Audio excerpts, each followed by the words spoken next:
हजारों घंटों तक कंप्यूटर माउस का इस्तेमाल किया होगा, और फिर भी क्या आपने कभी सोचा है कि यह कैसे काम करता है? खैर, अनिवार्य रूप से आधुनिक कंप्यूटर माउस 7 अलग अलग तकनीकों और कुछ सरल इंजीनियरिंग का एक संयोजन है। तकनीकों को गहराई से कवर करने में 1 घंटे से अधिक समय लगेगा, इसलिए इस वीडियो में हम केवल एक इमेज सेंसर पर ध्यान केंद्रित करने जा रहे हैं और पता लगाएंगे कि जब आप माउस पैड पर अपने माउस को इधर उधर घुमाते हैं तो वास्तव में क्या होता है। 25,000 DPI या डॉट्स प्रति इंच होते हैं, जबकि अन्य में केवल कुछ हजार होते हैं। बने रहिए और चलिए शुरू करते हैं। 042 इस माउस के निचले हिस्से में हमारे पास इमेज अधिग्रहण प्रणाली या IS है, जो एक इंफ्रारेड लेड लेंस की एक जोड़ी और इमेज पिक्सेल सरणी से बना है। लेड द्वारा उत्पन्न इंफ्रारेड प्रकाश एक लेंस से होकर गुजरता है और कंप्यूटर माउस के ठीक नीचे की सतह को रोशन करता है। इसके बाद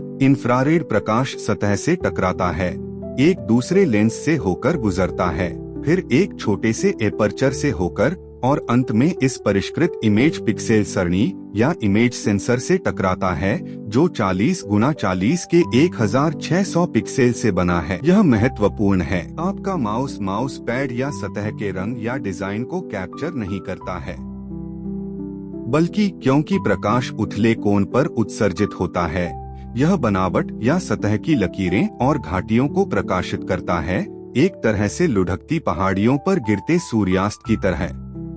पहाड़ियों की चोटियां प्रकाश को पकड़ती हैं, अपरावर्तित करती हैं और प्रकाशित होती हैं, लेकिन प्रकाश घाटियों तक नहीं पहुंचता है और इस तरह वे अंधेरे में रहती हैं। आपकी आंखें सिर्फ एक समान काले रंग का माउस पैड या लकड़ी का डेस्क देख सकती हैं, लेकिन अवरक्त प्रकाश के उथले कोण और लेंस के फोकस के कारण छवि संवेदक स्थलाकृतिक और बनावट की दृष्टि से जटिल परिदृश्य को कैप्चर करने में सक्षम है। कि यदि सतह बिना किसी दोष के पूरी तरह से चिकनी होती तो माउस उस पर काम करने में संघर्ष करता।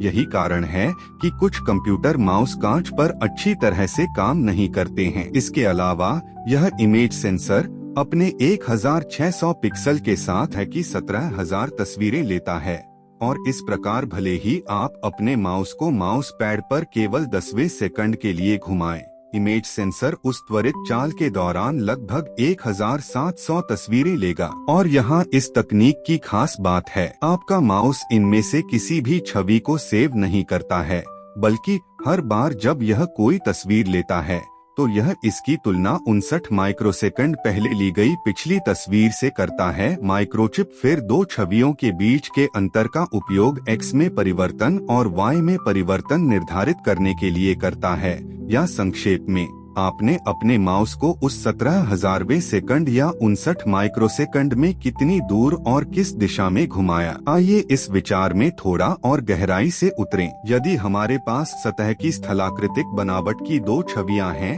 जो 59 माइक्रोसेकंड के अंतराल पर ली गई हैं, तो माइक्रोचिप उनके बीच X में परिवर्तन और Y में परिवर्तन को वास्तव में कैसे निर्धारित करती है जाता है, जिसे डिजिटल सिग्नल प्रोसेसर या संक्षेप में DSP कहा जाता है, जहां क्रॉस सहसंबंध नामक एक एल्गोरिदम निष्पादित किया जाता है। जैसा कि पहले बताया गया है, प्रत्येक छवि 40 गुना 40 पिक्सेल से बनी होती है और प्रत्येक पिक्सेल 0 से 4095 के बीच एक मान उत्पन्न करता है, जो उस विशेष पिक्सेल पर पड़ने वाले प्रकाश की तीव्रता से संबंधित होता है। यहाँ हम प्रत्येक पिक्सेल की ऊंचाई से मानों को दर्शाते हैं। डिजिटल सिग्नल प्रोसेसर या DSP पहली छवि लेता है और उसके ऊपर दूसरी छवि को ओवरले करता है। इसके बाद DSP दूसरी छवि के सेल के सभी मानों को पहली छवि से घटाता है और हमें एक नई परिणामी छवि मिलती है। फिर प्रोसेसर दूसरी छवि को इधर उधर घुमाता है, जबकि पहली छवि स्थिर रहती है और दो छवियों के बीच अंतर की गणना करना जारी रखता है, जब तक कि कोई ऐसी स्थिति न मिल जाए जहां परिणामी छवि न्यूनतम हो। न्यूनतम परिणामी छवि तक पहुंचने के लिए स्थिति में बदलाव एक 17,000 सेकंड के अंतराल पर लिया गया X में परिवर्तन और Y में परिवर्तन के लिए एक मान प्राप्त होता है, जिसे पिक्सेल गणना में मापा जाता है। 59 माइक्रोसेकंड बाद एक और छवि कैप्चर की जाती है और प्रोसेसर समान क्रॉस सहसंबंध एल्गोरिदम निष्पादित करता है, लेकिन नई छवि इधर उधर हो जाती है और पिछली छवि स्थिर रहती है, जिसके परिणामस्वरूप मानों का एक और सेट प्राप्त होता है। प्रोसेसर नई छवियों को कैप्चर करना जारी रखता है और क्रॉस सहसंबंध एल्गोरिथम को 17 बार निष्पादित करता है। फिर यह सभी मानों को जोड़ता है और हमें पता चलता है कि माउस 1 मिलीसेकंड में कितनी दूर चला गया। मिलीसेकंड के लिए X और Y में यह संयुक्त परिवर्तन फिर यहाँ सिस्टम ऑन ए चिप को भेजा जाता है, जो बदले में USB ट्रांसीवर या ब्लूटूथ का उपयोग करके आपके कंप्यूटर को जानकारी रिले करता है और इस तरह आपका माउस हर 1 मिलीसेकंड में गति की गणना करता है। आइए अब गेमिंग माउस और नॉन गेमिंग माउस के बीच अंतर पर एक नजर डालें। माउस के शार्प दिखने वाले आकार के अलावा बटनों की एक अलग संख्या और लेआउट और LED लाइट्स पहला मुख्य अंतर निर्दिष्ट DPI या डॉट्स प्रति इंच है। गेमिंग माउस में 12,000 से 25,000 तक की DPI स्पेस 850 से 4,000 DPI के करीब होते हैं। लेकिन यह सवाल उठता है कि आखिर DPI क्या है? खैर, जब आप अपने माउस को 1 इंच दाईं ओर ले जाते हैं तो आपका कर्सर स्क्रीन पर जितनी भी यूनिट्स मूव करता है डॉट्स प्रति इंच का मान होता है। मान लीजिए 2000 की DPI का मतलब है कि आपका कर्सर की हर 1 इंच की मूवमेंट के लिए 2000 यूनिट्स मूव करेगा। हालांकि यह इमेज सेंसर और क्रॉस सहसंबंध एल्गोरिथम से कैसे संबंधित है, जिसके बारे में हमने पहले बात की थी। ठीक है, मान लें कि इस 40 गुना 40 पिक्सेल इमेज 37 माइक्रोमीटर है। कुल मिलाकर 1.2 मिलीमीटर गुना 1.2 मिलीमीटर का एक वर्ग है। यदि हम इस सेंसर के पिक्सेल की लंबाई 1 इंच तक बढ़ाते हैं तो हमें लगभग 850 पिक्सेल की आवश्यकता होगी, जो वास्तव में 850 का DPI देगा। उच्च DPI तक पहुंचने के लिए हमें कई कट का उपयोग करके प्रत्येक पूरे या पूर्णांक पिक्सेल को उपविभाजित करने की आवश्यकता है। आइए प्रत्येक पिक्सेल लें और इसे दिशा में 4 से विभाजित करें और दिशा में 4 से। प्रत्येक पिक्सेल 25 उप पिक्सेल में 850 DPI सेंसर की DPI 4250 है। हालांकि अगर हम हर एक पिक्सेल की प्रत्येक लंबाई के साथ 29 कट बनाते हैं तो हमें 25,500 के करीब DPI मिलती है। ध्यान दें कि DPI एक रैखिक इकाई है,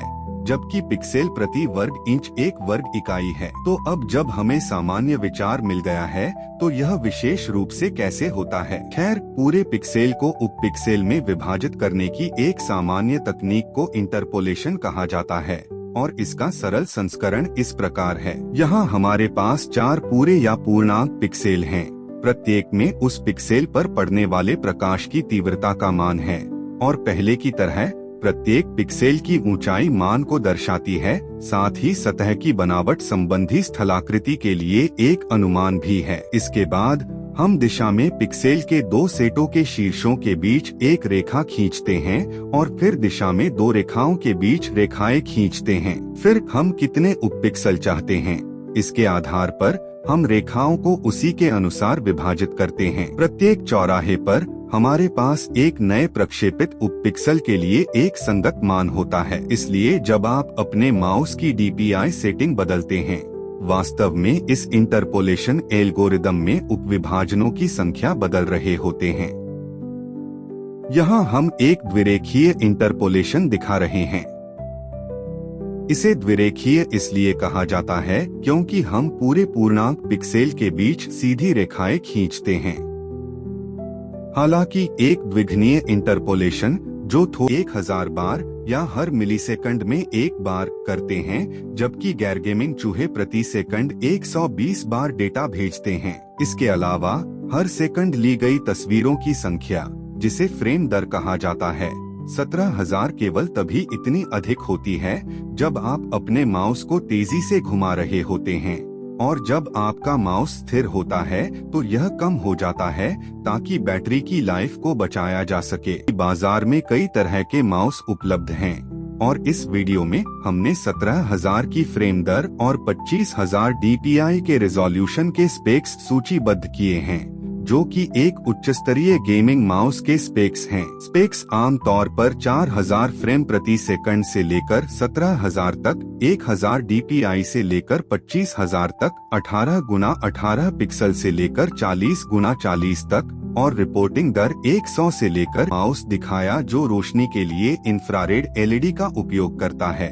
जबकि कुछ चूहे लेजर का उपयोग करते हैं, पुराने चूहे लाल LED का उपयोग करते हैं और प्रागैतिहासिक चूहे गेंद का उपयोग करते हैं। ध्यान दें कि इस वीडियो की शुरुआत में हमने कहा था कि इस कंप्यूटर माउस के अंदर 7 अलग अलग तकनीकें थीं और अब तक हमने केवल एक को कवर किया है। अगला वीडियो जो हम बनाने पर विचार कर रहे हैं वह स्क्रॉल व्हील पर है और हम इस व्हील को कितनी तेजी से घुमा सकते हैं, 1000 से अधिक लाइक प्राप्त करा सकते हैं, तो हम निश्चित रूप से वह वीडियो बनाएंगे। इस माउस के अंदर एक जटिल मुद्रित सर्किट बोर्ड या PCB है और इसके बिना तारों का एक बहुत ही गड़बड़ भरा मिश्रण होगा जो संभवतः ठीक से काम भी नहीं करेगा। यदि आप अपने स्वयं के उपकरण बनाना चाहते हैं तो आपको अपना स्वयं का PCB बनाना होगा, जो कि उचित है क्योंकि यह वीडियो हमारे प्रायोजक ब्लेंडर द्वारा संभव बनाया गया है। PCE वे आपके PCB को प्रतिस्पर्धी कीमतों और त्रुटिहीन मानकों के साथ तेजी से बना सकता है। वे PCB असेंबली सेवाएं भी प्रदान करते हैं, जहां वे PCB में घटकों को भरते और मिलाते हैं की आवश्यकता होगी और हम इस स्ट्रीम का समर्थन करने के लिए अपने सभी पैट्रियन और YouTube सदस्यता प्रायोजकों के आभारी हैं।